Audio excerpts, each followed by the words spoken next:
Hey there, I'm just Sheen, and today I have a spicy theory served up on a silver night platter, with an actually shocking revelation come the end.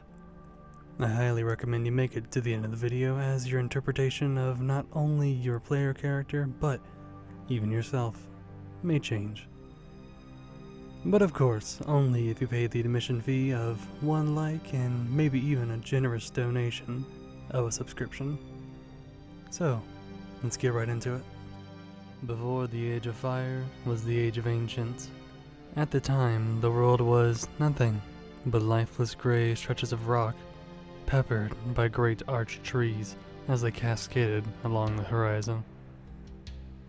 A dense white fog washed the very ground where the stone-scaled everlasting dragon stood, until suddenly the desolate calm was silenced by a spark of flame, and thus began the advent of fire. And with it came heat and cold, life and death, and finally dark and light. Among this sudden shift came deformed humanoid beings known as hollows. Aimlessly, these creatures walked for millennia until one day, 4 came across that of what created them, the first flame. And along that flame danced tiny embers, each one containing a great power. The 4 hollows embraced their own respective soul.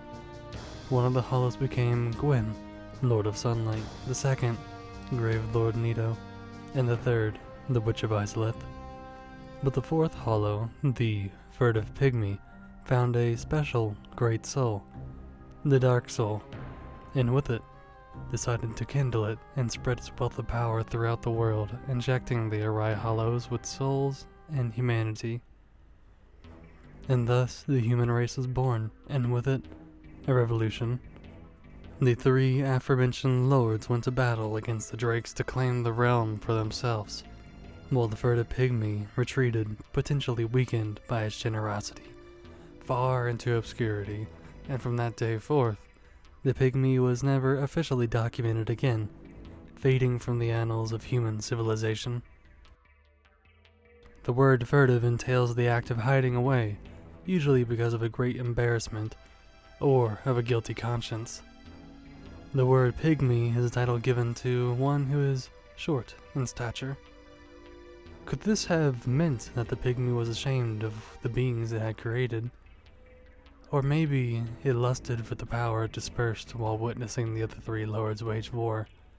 This is all still speculation, of course. Though, having thought upon it, it is strange how your character's journey in Dark Souls begins, awakening from a deep slumber inside an asylum designed to herd hollows away from civilization. Your character, when starting a new game, begins in the hollowed state, meaning that they appear hollow but are ultimately still able to function like a regular human. So, bear with me, my headcanon is that your character died and became a mindless hollow up until suddenly you, the player, took over, giving them life and direction, just like how the pygmy did to the inception of the human race. To me, this is no coincidence, as a hollow cannot suddenly begin life anew. No, they must have a spark of humanity. And so, having pondered further, I had a revelation. The Furtive Pygmy was never hollow, nor human. Instead, I believe it to have been the very manifestation of humanity itself, no different from the usable items that you find in-game. The Pygmy still possessed the form of a human, but ultimately split itself among the hollow population during the advent of fire, rendering it unstable, and so fled to rebuild itself throughout the Age of Fire. Which brings us to the present, in Dark Souls 1. Gwyn has already sacrificed himself, and the kingdom of Lordran is in pure disarray. The very flame that bestowed life to the 4 lords is now fading, and thus requires a sacrifice to prolong its luster for another age.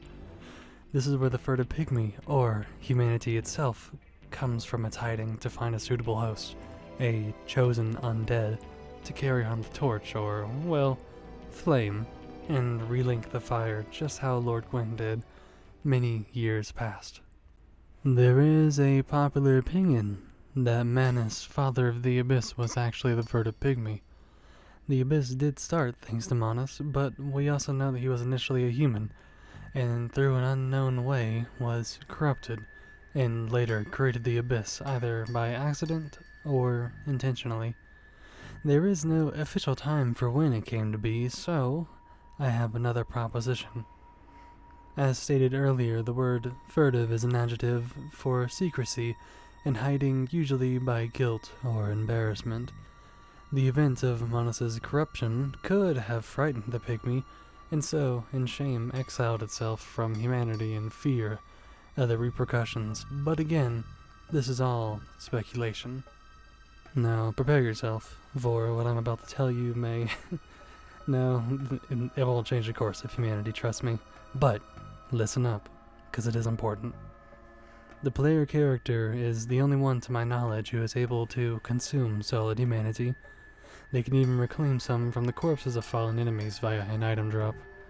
The Furtive Pygmy is what indisputably gave pieces of something to the Hollows, and with knowing how particularly manipulable a Lord Soul is, it is not a stretch to assume it is also able to take the humanity from others and use it to reconstitute itself. Now, there was something that I didn't mention. Darkstalker Koth, upon accepting his forbidden truths, teaches you the art of life drain, a power of the Dark Lord, the power of the Furtive Pygmy. In Koth's dialogue, after placing the Lord Vessel upon its altar, he says, in quote, "Undead warrior, we stand at the crossroad. Only I know the truth about your fate. You must destroy the fading Lord Gwyn, who has coddled fire and resisted nature, and become the fourth Lord, so that you may usher in the Age of Dark." And become the fourth Lord? Meaning that there isn't one already? This dialogue could have single-handedly proven my theory, full stop. What Koth is saying here is that the fourth Lord was never a single being at the very least, or that he just never was a being to begin with, and instead was humanity itself, to become the Lord who developed the art of life drain, and to become the very same Lord who potentially never was, but always is, the Furtive Pygmy, the manifestation of all of humanity, of you, the player, the listener. This direction the developers took in scripting has to be deliberate. Koth did mention he has conversed with the Dark Lord in the past, but to exclaim this chosen undead will straight up become the Dark Lord by snuffing the flame is of no mistake to me. No, this only reaffirms my position, as there was never a tangible pygmy to begin with. Instead, this pygmy was as what I believe it to be, the manifestation of humanity itself. But, hey, what do I know? Hey there, thank you for tuning in. These kinds of headcanons are a tub of fun to think up and put to digital paper. My next video might not be about Dark Souls, I am currently unsure, but do expect a more objective topic, unlike this video and my previous. But, please, get me into the public eye, with a like, comment, share, and if you're even daring, maybe a little subscription. But, that's it for me. Thank you, and have a good night.